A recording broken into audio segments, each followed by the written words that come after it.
Bismillahirrahmanirrahim. Alhamdulillahirabbil alamin. Wassalatu wassalamu ala asyrafil anbiya'i wal mursalin sayyidina wa habibina wa syafi'ina wa maulana Muhammad wa ala alihi wa ashabihi ajma'in.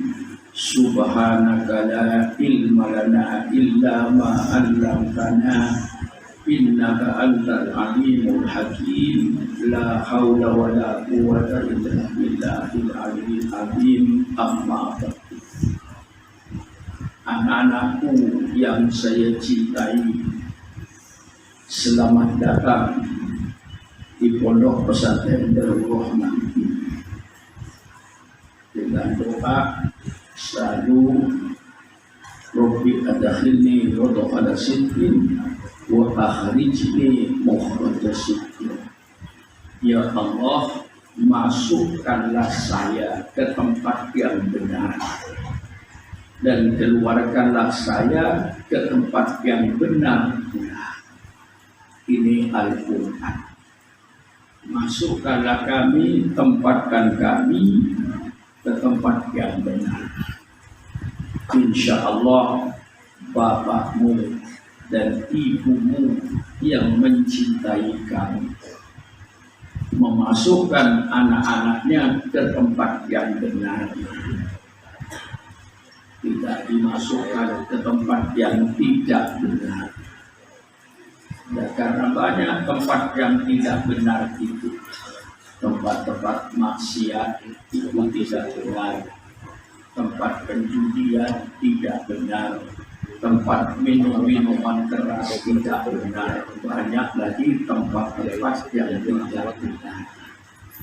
Rabbi adkhilni mudkhala sidqin wa akhrijni mukhraja sidqin. Ya Allah, masukkan saya ini ke tempat yang benar dan keluarkanlah kami ke tempat yang benar pula. Anak-anakku, saya yakin ayah dan ibumu sangat mencintaimu. Maka bapakmu dan ibumu rela, ridho, berpisah.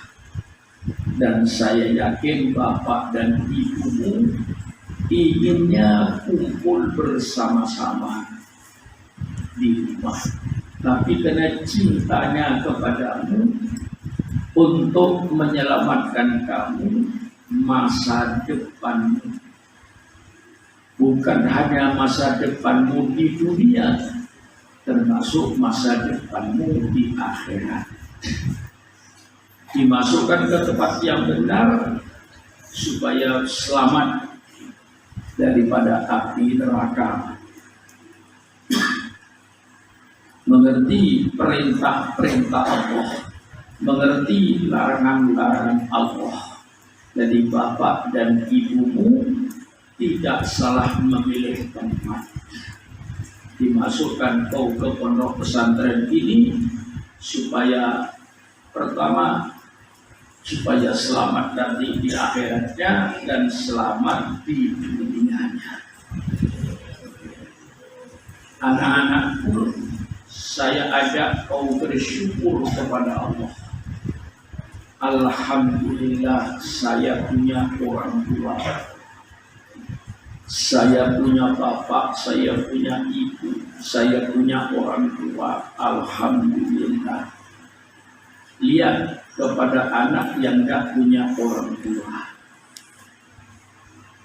kepada anak yatim yang miskin, dia mestinya belajar menuntut ilmu karena tidak punya orang tua, ataupun punya orang tua tapi oleh Allah rezekinya kurang baik. Anak-anakku, Alhamdulillah saya punya ayah. Alhamdulillah saya punya ibu yang mencintai saya, sehingga saya disuruh berangkat ke pondok pesantren Daroman untuk mencari ilmu. Saya rela membiayai anak saya. Itu yang anak-anakku harus bersyukur. Alhamdulillah punya orang tua.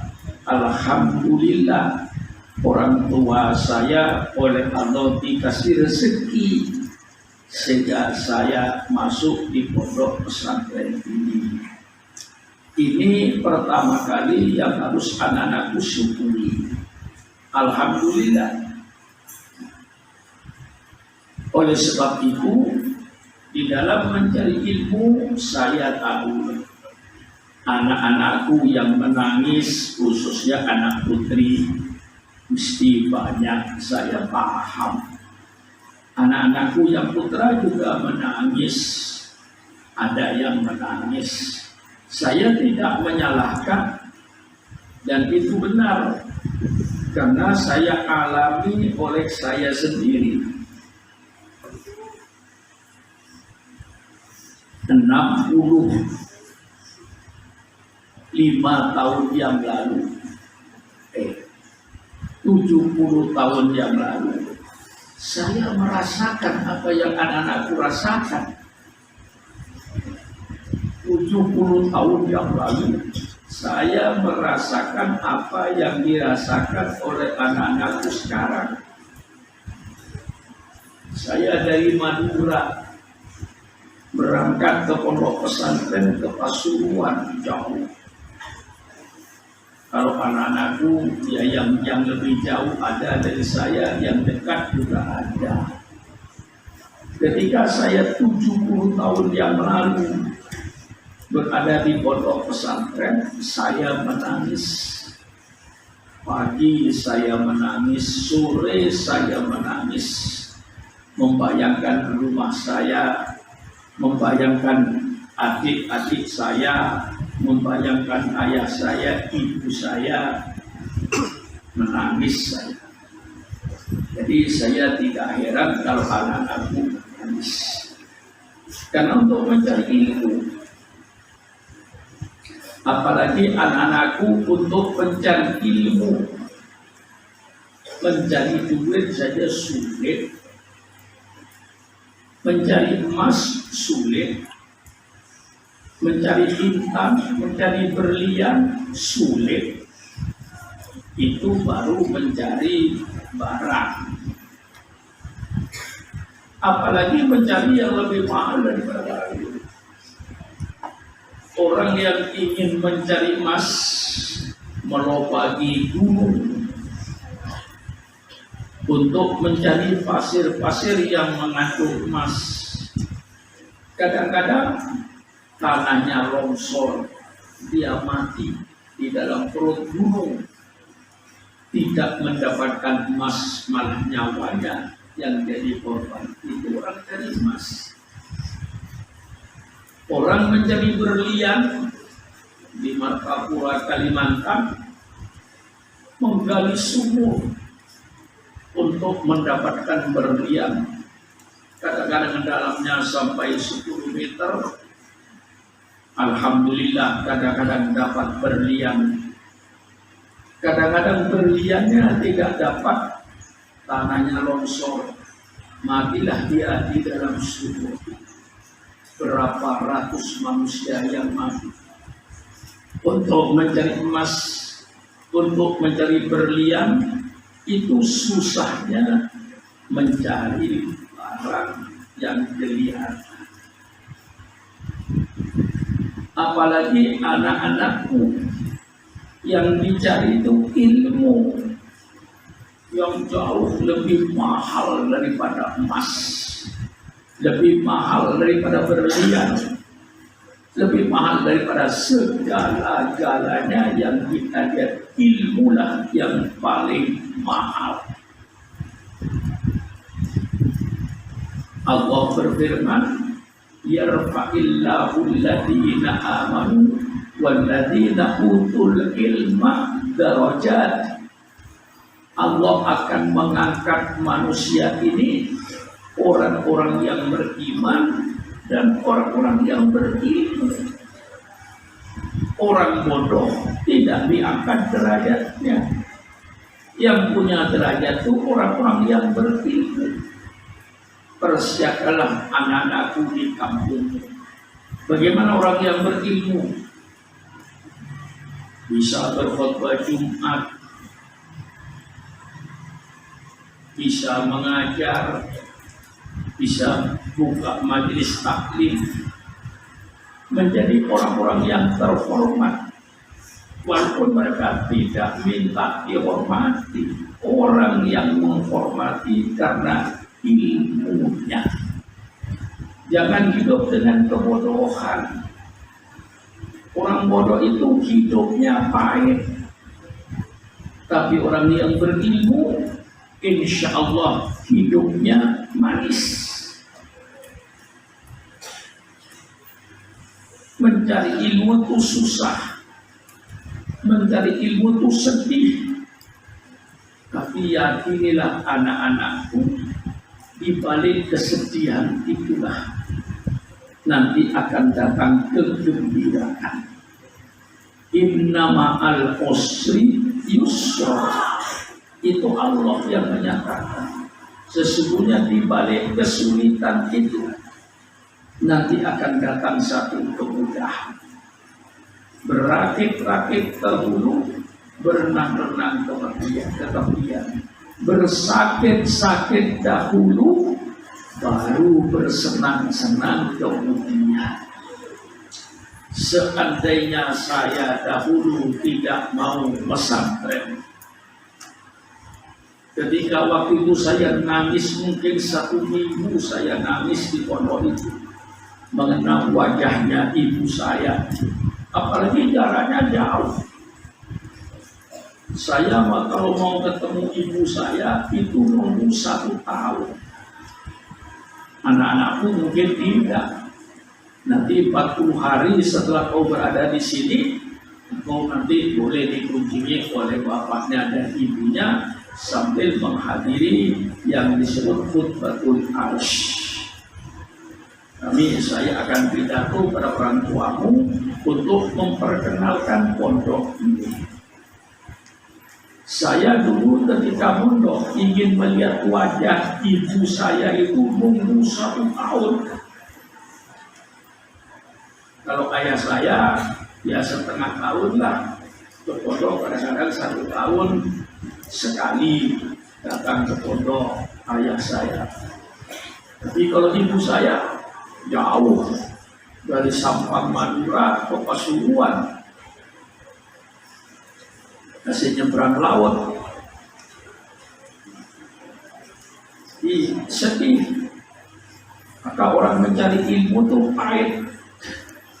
Tapi di balik kepahitan itu adalah satu kemanisan nanti. Seorang penyair berkata, "Man lam yaduk dullat ta'allumi tajarra'at dullal jahli tulahayati."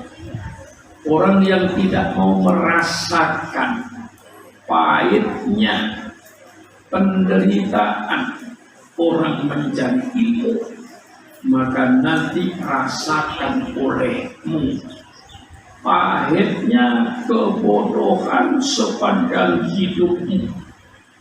Lihat orang-orang yang bodoh itu gimana hidupnya. Kadang-kadang jadi tukang gali, kadang-kadang manggul karung di pelabuhan, dari kapal dipanggul karungnya untuk dimasukkan ke truk. Segala macam pekerjaan, mengaspal jalan. Itulah karena mereka tidak berilmu.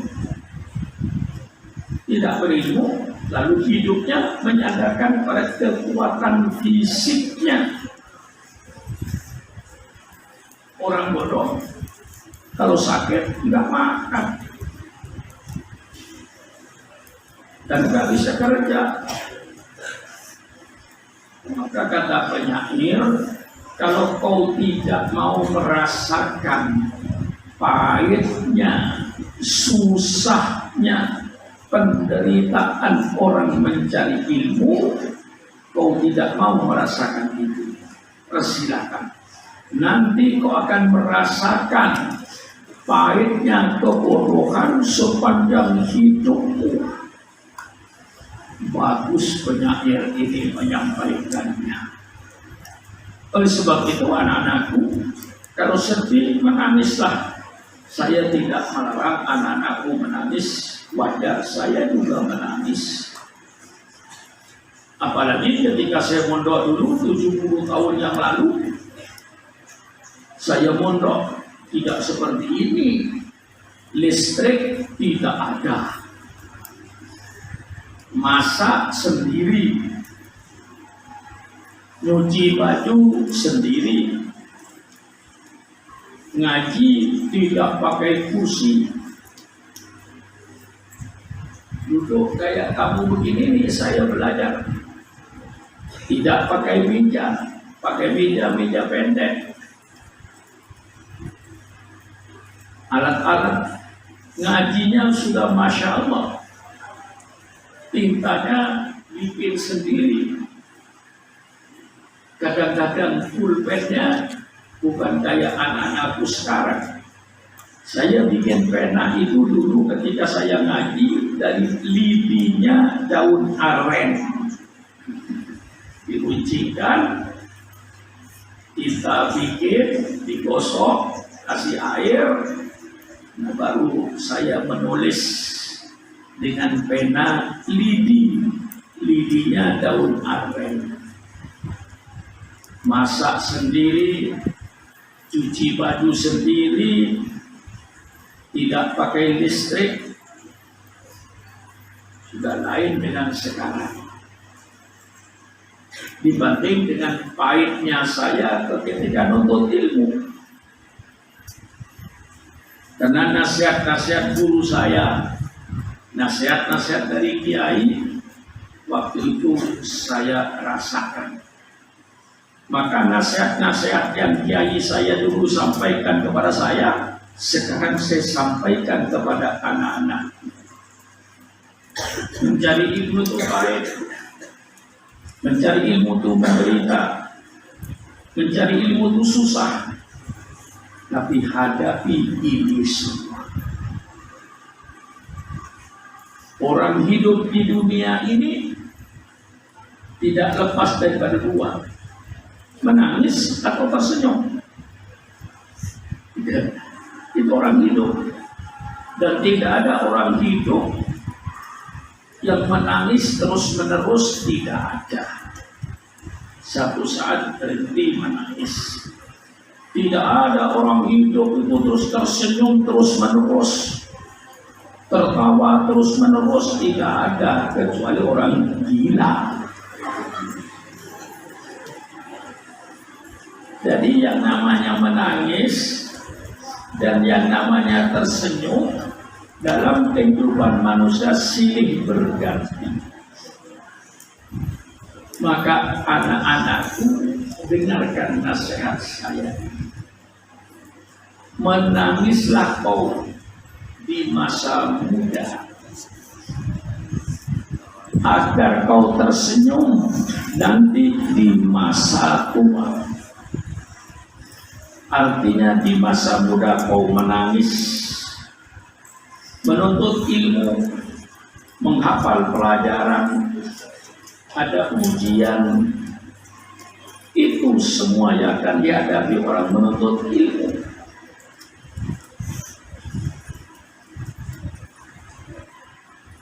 Kalau kau pahit masih muda, kau belajar dengan sungguh-sungguh masih muda, kau mendapatkan ilmu masih muda, itu berarti engkau menangis di masa muda. Yakinilah bahwa nanti kau akan tersenyum di masa tua. Kau hidup di masa tuamu dengan ilmu, engkau bisa mengajar, engkau bisa kerja di kantor. Misalnya yang mau kerja di kantor, mau mengajar bisa, bikin majelis taklim bisa, disitulah engkau akan tersenyum. Anak-anakku, jangan kau tertawa di masa muda, jangan kau tersenyum di masa muda, engkau nanti akan menangis di masa tua. Masih muda kau tidak mau belajar, tidak mau menghafal, tidak mau sholat, hidupnya Anda minta duit sama orang tua, dapat duit jajan di warung-warung, bermain, belajar tidak mau, sholat tidak mau. Itu namanya anak muda yang tertawa di masa muda. Kau tertawa di masa mudamu, tidak mau belajar, tidak mau ngaji, kerjaannya cuma main-main, minta duit sama orang tuamu, jajan di warung-warung, main, tapi tidak mau belajar, tidak mau menderita, berarti engkau tertawa di masa muda. Yakinilah anak-anakku, nanti giliranmu akan menangis di masa tuamu. Kau menangis dengan kebodohanmu, tidak punya ilmu, tidak punya apa-apa, hidup di tengah-tengah masyarakat. Sedang kau punya istri, punya anak, tapi kau bodoh. Disitulah nanti kau akan menelan pahitnya bodoh sepanjang hidupmu. Tetapi kalau kau pahit di masa mudamu, itu tidak lama. Katakan di pondok itu kau 6 tahun, amat dari pondok itu mungkin nanti ada yang keluar negeri kayak kakak-kakakmu itu. Kakak-kakakmu itu hampir di semua negara ada. Murid saya di Jepang ada, yang belajar di Korea ada, yang belajar di Cina ada, yang belajar di Moskow ada, yang ada di Maroko, ada di Tunis, ada di Mesir, ada di Sudan, ada di Saudi Arabia, ada di Pakistan, ada di Syria, ada di Abu Dhabi. Itu murid-murid Darulman banyak. Setelah kau di pondok 6 tahun, katakan kuliah 4 tahun, 10 tahun kau pahit.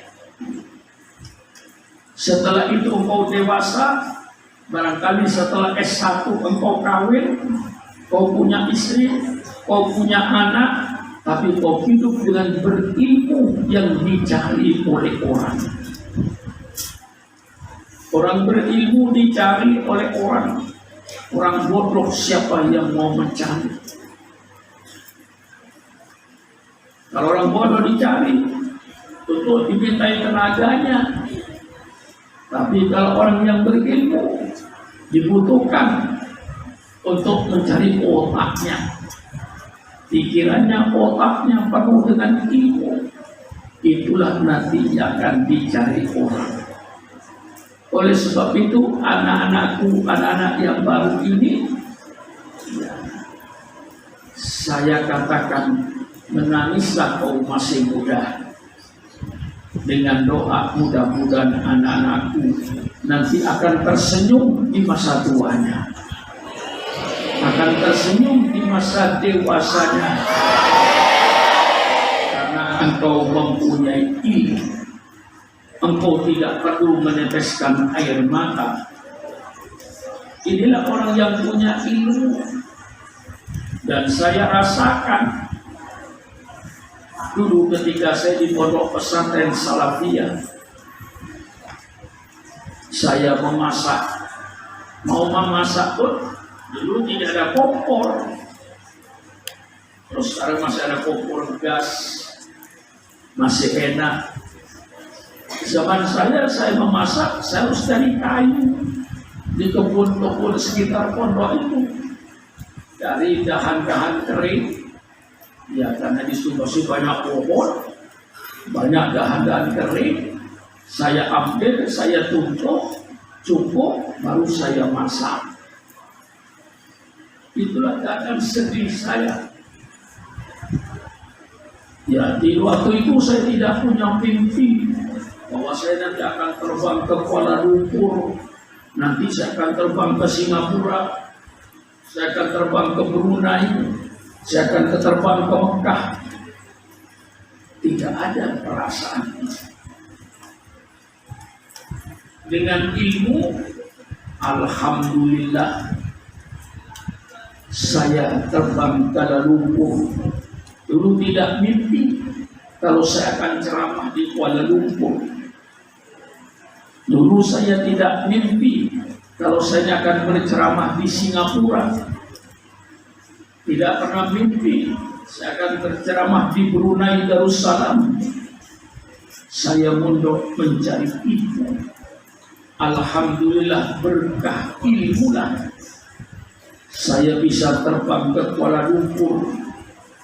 Di Kuala Lumpur turun dari lapangan disambut oleh umat Islam di Kuala Lumpur.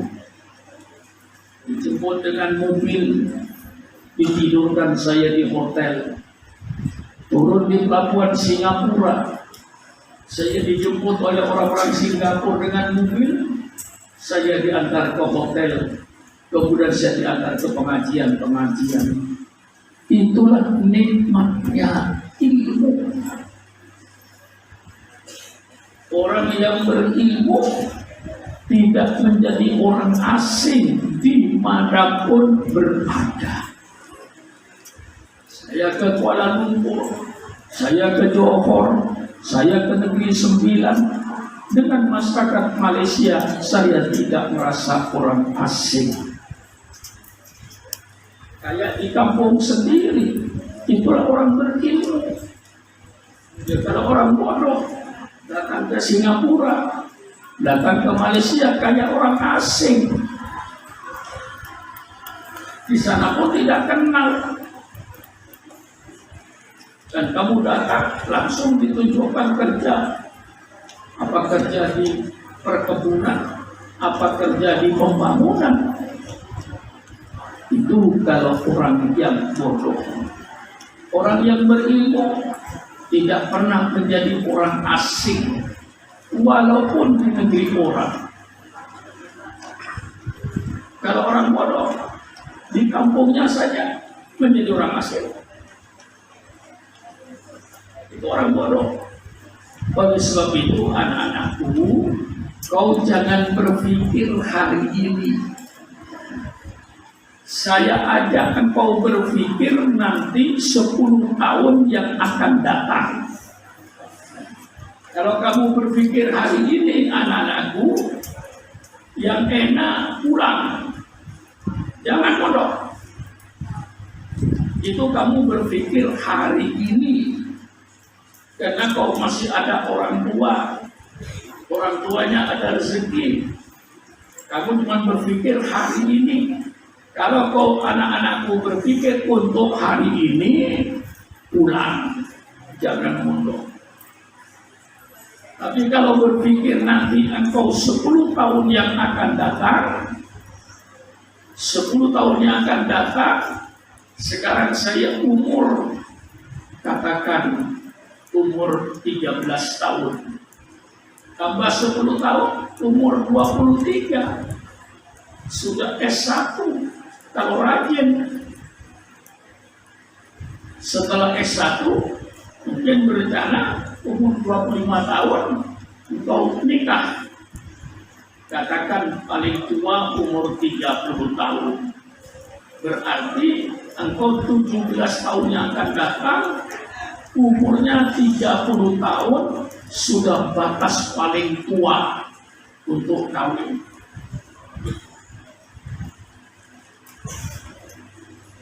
Laki-laki itu biasanya kawin di bawah 30, maksimal umur 30. 17 tahun yang akan datang, kau punya istri, kau punya anak. 17 tahun yang akan datang, kalau kau panjang umur, jadi ketika itu kau menjadi bapak orang tua bodoh. Tidak diperhitungkan orang, tidak dicari orang. Walaupun dicari, untuk gadis umum. Maka itu pikiranmu. Jangan berpikir hari ini. Tapi pikiranmu nanti 17 tahun yang akan datang.